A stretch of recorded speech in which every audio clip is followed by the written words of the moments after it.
काल जो ट्रेड घेतला आणि त्याच्यात पण ऑलमोस्ट 150 प्लस डॉलर बुक केले, जे की आज सकाळी ऑलमोस्ट 7 वाजता बुक केलेत.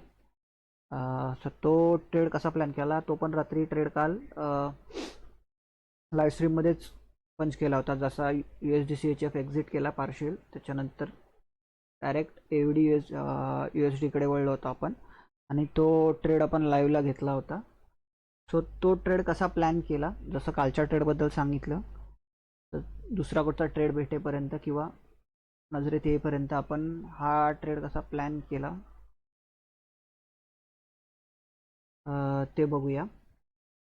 नक्की ट्रेड कसा प्लॅन केला होता ते आपण आधी बघूया. त्यासाठी जसा पहिल्यांदा आपण बायच डिसाईड करतो, जर कालच्या ट्रेडमधलं तुम्हाला समजलं असेल की फर्स्ट आपण गोष्ट एक डिसाईड करतो की बाबा बायस काय आहे, ट्रेंड काय आहे. बायस म्हणण्यापेक्षा ट्रेंड काय, मार्केटचा ट्रेंड काय, तो तो फर्स्टली डिसाईड करायचा आणि त्याच्यानंतर ट्रेंड प्लॅन करायचा. बायस म्हणजे काय की डिरेक्शन, हळूहळू जसं स्ट्रीम बघाल किंवा स्ट्रीमकडे लक्ष तुमचं जाईल आणि ट्रेड बघाल, त्यामुळे तुम्हाला समजेल की नक्की बायस म्हणजे काय असतं. आपण हा काल जो ट्रेड केला, ज्यात आपण $150+ बुक केले, काल ट्रेड घेतला होता, आज सकाळी त्यात प्रॉफिट बुक केलं आहे. तर तो ट्रेड कसा घेतला ते आपण सांगतोय तुम्हाला, नक्की ट्रेड घेण्यामागचं कारण काय वगैरे वगैरे. सो पहिली गोष्ट की ही कॅन्डल सोडा, ही आजची कॅन्डल आहे. आपण जस्ट 1, 2, 3 ह्या 3 कॅन्डलबद्दल बोलतोय. डेलीच्या कॅन्डल्स आहेत, पेअर आहे AUD USD. ठीक आहे.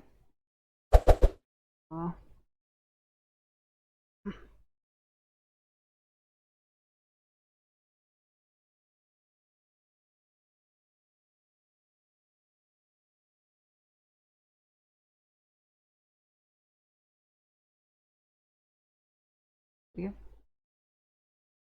ही कॅन्डल आणि ही ग्रीन कॅन्डल, ह्या दोघांमध्ये ऑलमोस्ट इक्वल हायज होते. तो हा पहिला क्रायटेरिया होता की मला इक्वल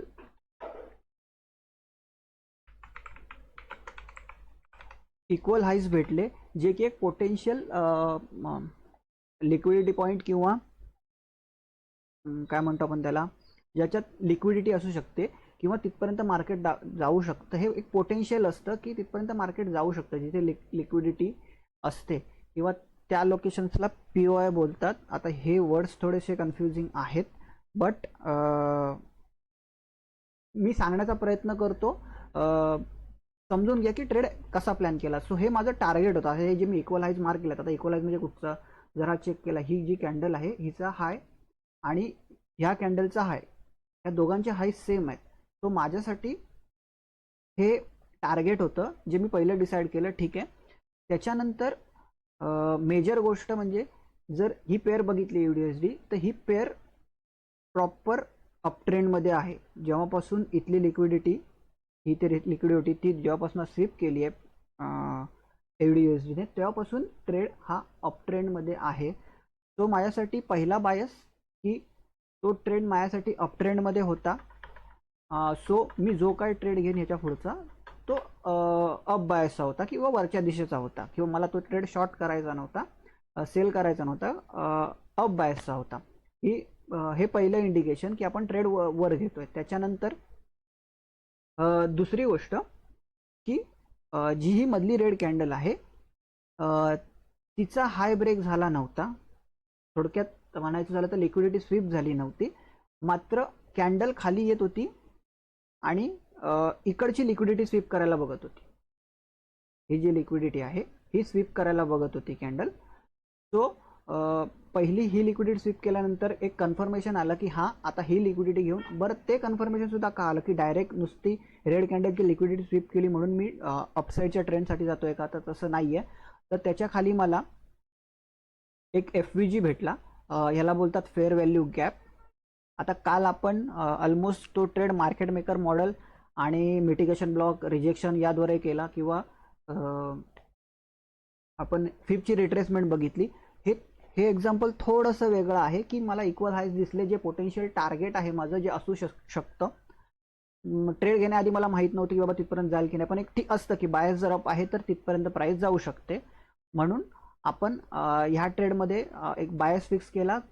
ट्रेड कुठपर्यंत जाऊ शकतो, कसा जाऊ शकतो वगैरे वगैरे या सगळ्या गोष्टी झाल्या.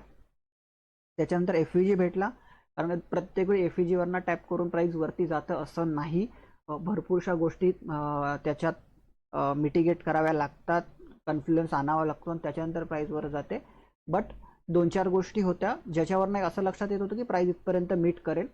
तो त्याच्यानंतर आपण जम्प करूया की बाबा इथून आपण ॲक्च्युअल ट्रेड एंट्री ह्या टार्गेटसाठी कशी घेतली हे बघाल तर आजच्या दिवशी हे टार्गेट हिट झालं इथपर्यंतचं. तर ते आपण टार्गेटला एंट्री कशी घेतली ती बघूया. त्यासाठी आपण जातोय ठीक आहे 15 मिनिटाच्या टाइम फ्रेममध्ये. तो हा होता FVG जो आपण मोठ्या टाइम फ्रेमला मार्क केलाय. त्याच्यानंतर प्राइस FVG मध्ये आली आणि प्राइसने डिस्प्लेसमेंट दिली. डिस्प्लेसमेंट त्याच्यानंतर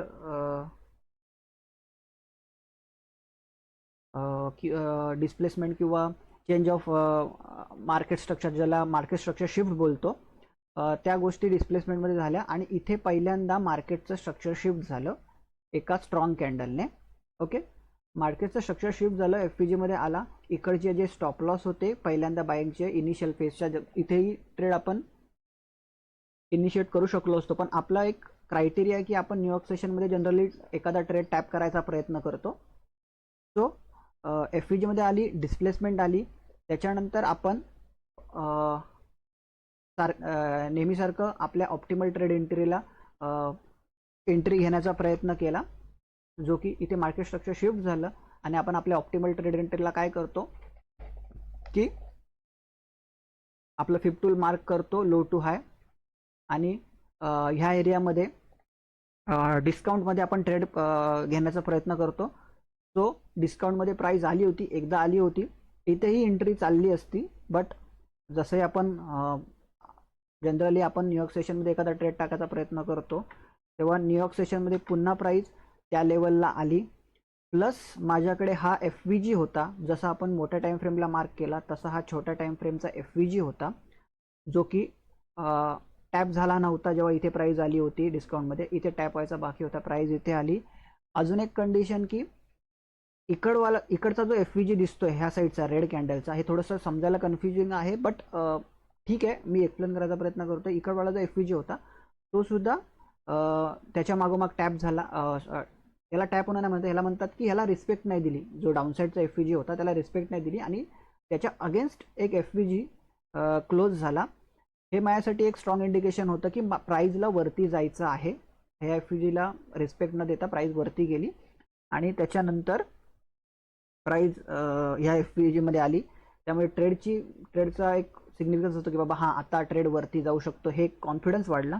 आणि जस्ट आपण ही जी ब्लू लाईन आहे त्या ब्लू लाईनला आपण आपला ट्रेड पंच केला,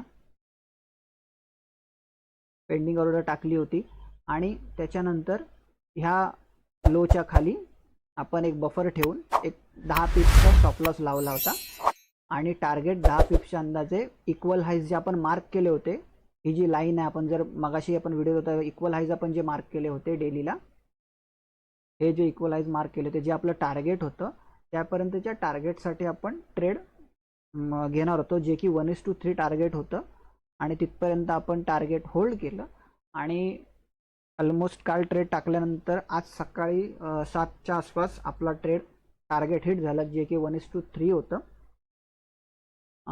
आणि ते आपण त्यात ऑलमोस्ट $50 रिस्क होती, त्यामुळे 1:3च्या हिशोबाने आपण $150-155 ह्या ट्रेडमध्ये बुक केलेत, जो की हा कालचा ट्रेड होता. आणि ऑलमोस्ट आपला टार्गेट हिट झाल्यानंतर सुद्धा प्राइस खाली आली आहे. सो ह्या प्रकारे हा ट्रेड घेतला होता.